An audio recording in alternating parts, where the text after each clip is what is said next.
So thanks for tuning in, everyone.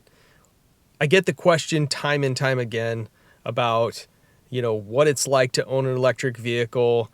People have a lot of opinions, some good, some bad. And you know what my whole goal is? To tell a truthful story, whatever that is, good or bad.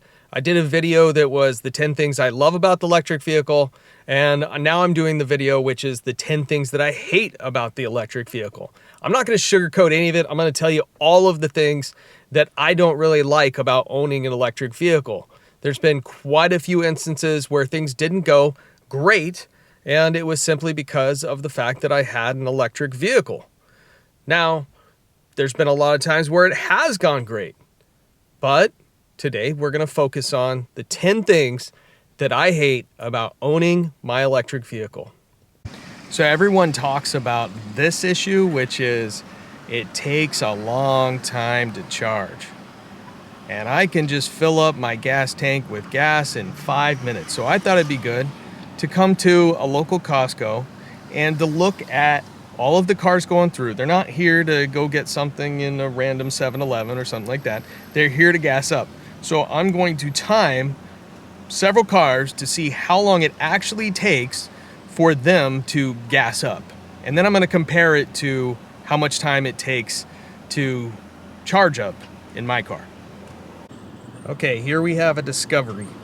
It just shows up. We'll see how long it takes to actually fill up. Okay, so the Discovery was there for 2 minutes and 10 seconds. Didn't take long, maybe just topping it off. Okay, here's a Nissan. We'll see how long it takes for that Nissan to get filled up. Nissan's done filling up in exactly 2 minutes, 45 seconds. Here's a GMC. It's just starting out. Let's see how long that one takes. GMC got done, took exactly 2 minutes and 31 seconds. A Lexus pulls up, bigger gas tank, and we'll see how long that takes. The Lexus got done in 4 minutes, 45 seconds. That's the longest one so far, probably had a dry tank. How about a Ford Explorer? We'll see how long that takes. Ford Explorer, 2 minutes, 15 seconds. Okay, everyone, after sitting at the gas station for about 30 minutes and watching person after person fill up, I realized that the average time it's taking people is about 2 minutes, 30 seconds to about 4 minutes, 50 seconds. Now let's go see how long it takes to charge an electric vehicle. Okay, I'm here at a 250 kilowatt super fast charger. I have about 131 miles of range left on my vehicle. How long do you think it's going to take to get this thing to a full charge? Okay, I'm starting to charge. I plugged it in. How long do you think it's going to take? It says 45 minutes. Now, a lot of people will argue you're not supposed to charge your battery all the way, which, okay, I get it. Maybe you don't always need to charge your battery all the way, but it is inconvenient to have to make multiple stops to charge your battery. Let's face it, with a gas station, you pretty much have a gas station almost any corner, so it's one of those things where it's very convenient to go find gas. It's not always so convenient to find a charger, and even if you do find a charger, it's not very convenient to find a super fast charger. If you do find a super fast charger, good on you.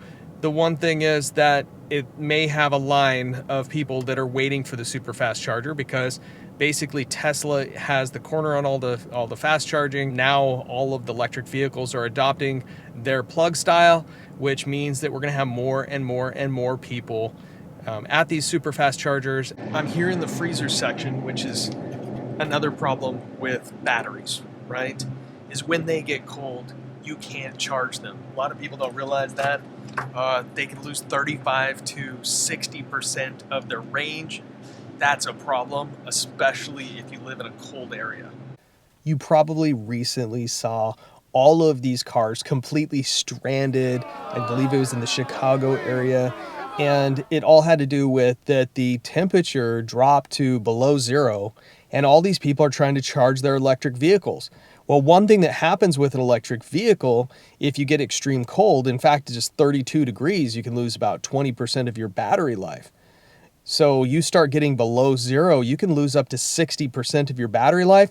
Plus, if you're a lithium ion battery, which a lot of the Tesla Model S's and some of those use, then you have to have a certain temperature to be able to even charge the electric vehicle. So a lot of those weren't able to charge because they didn't have enough heat. It was so cold outside, they couldn't heat the batteries to a temperature where they could actually charge. This is a real big issue if you're in some cold place in the country and you're reliant completely on an electric vehicle.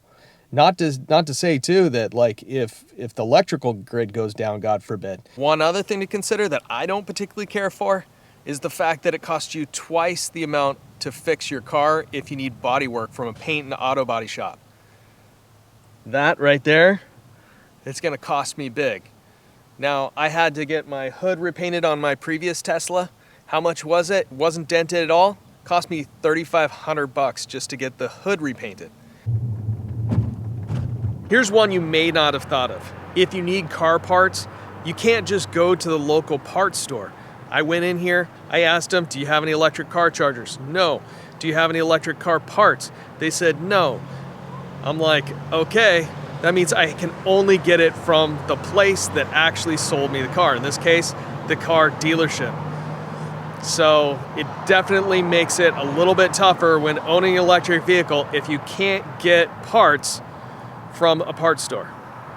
I know some people might say, well, you can get some things. Yes, you can get windshield wipers, you can get some washer fluid, maybe some lug nuts for your tires, and that's pretty much about what you can get at a local parts store. So if you're thinking about owning an electric vehicle and you think that you're going to be able to do things on your own and just go to the local parts store, think again. Here I'm at Tesla. This is the service center. This is the only place that you can get your Tesla parts, or at least for the most part. Maybe you can get something if you order it online, like with, eBay or something like that. But for the most part, if you need a part, you got to come to the Tesla service center, and you've got to come during regular business hours. This may seem trivial to some. This may seem completely reasonable to others. But I don't like the fact that they could at any point that they felt like they just wanted to shut my car down. They could over the air shut my car down for any reason that they want, and I would no longer have access to my car. In fact, I live in California, and they're trying to pass a law where they can electronically force your car to slow down in certain areas and obey speed limits. I'm not against speed limits. I don't have a problem with people being able to do over-the-air updates. I just don't want to have to worry about somebody doing something to my car and I'm not in control. So I don't think that Elon or Tesla is evil in any way, shape, or form. There's any ill intent. I just don't like the fact that if something were to happen that they decided they wanted to shut it down, I don't have control over my car. There's a thing called the EDR, which is an event detection recorder. If you get into an impact or something happens with your car, it's recording. And that started in like 2012 for a lot of different vehicles. It's not just electric vehicles, but they're going to be able to record, and for insurance purposes, they can see all the things that were going on right before the accident. So in the whole scheme of things, I'm kind of wondering, do I like the fact that people have the ability to control my car besides me? Do I like the fact that people can monitor everything that I'm doing? And the answer is no, I do not like that. The other thing I'm not so much a fan of, the fact that auto insurance costs so much with an electric vehicle. Now the cost of the vehicles are higher, so that makes the premiums higher. The cost to fix them is higher, so that makes the premium higher. So you're spending more money on your insurance, which is going to add to the expense of owning your electric vehicle. That's definitely something that I don't like. One of the things that you may not enjoy that I know I don't enjoy is the fact that I will go through tires quickly with an electric vehicle. Why? Because they're heavy. They have a giant battery in them, and that battery adds thousands of extra pounds, which puts more pressure on the tires, which in turn, you burn through tires. You just are going to wear through them. You're going to find yourself at the tire shop getting tires more frequently with a heavier vehicle. One day I'm at work, I get in my car and I've got this little warning sensor and it's going off and it's saying you've got, 20 20 pounds of pressure in your tire, and I'm supposed to have at least double that, right? So I'm like really worried, and it's about 4:30, when I get off work. So the tire shops are not really open very late. So I'm just like hurrying as fast as I can, trying to get to this tire shop. Now, fortunately, I made it and the tire wasn't flat. Not recommending you do that, but with the Teslas, you don't really have an opportunity to have a jack with a spare tire where you can just jack up the car right there, change out your spare tire if you so choose, and put that new tire on. So if it's a weekend, if it's at night, if something like that happens, one of the biggest downfalls that you're going to have is the fact that you don't have a jack and a spare tire. No, there's no spare tire in this electric car. They want to leave that out for the simple fact that it's going to increase weight, which would reduce range. And that does make it tough because you're going to have to call a tow truck. That's right. If you get a flat tire and you're a do-it-yourselfer, not anymore, not with an electric vehicle.